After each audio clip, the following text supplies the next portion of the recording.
Eto na po tayo. Napakaganda po talaga dito sa lugar namin pag ganitong panahon.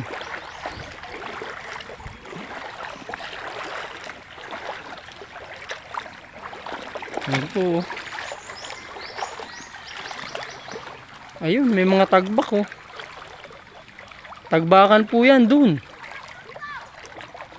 Kaso lang ho ay hilaw pa. Ayan, shoutout po kay Kainsan. Tsaka kala Bumboy. Bumboy Vlogs, tsaka ni Bombay. Nakaka-inspire po yung nyo, pagbablog. Ito po naman lugar na ito ay hindi naman po ito sa akin. Kumbaga ay nagagala-gala lang. Pero dito na po kami lumaki. Dito na ho kami nagkaisip.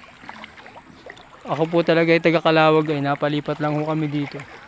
Santa Elena nung ako grade 3 na. Ayan. Kita nyo ho. Tagbak. Dami ho. Naroon. Dami. Ayan po. Dami pong tagbak. Ganito po dito sa amin pagbaha. Malaki ang ilog. Pero pag tag-init naman ho ay wala kang makikita rito ng tubig.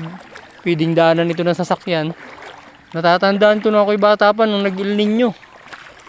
Ay talaga hong pwedeng daanan ng truck.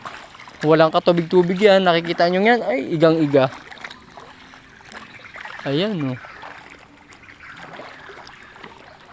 Ang daming ibon. Masigla ang mga ibon, mga kainsan. Talaga naman.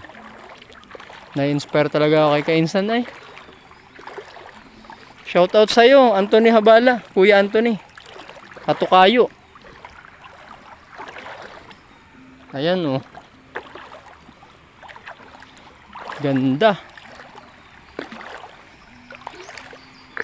Yun.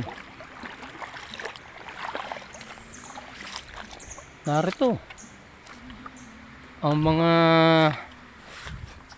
ayun oh.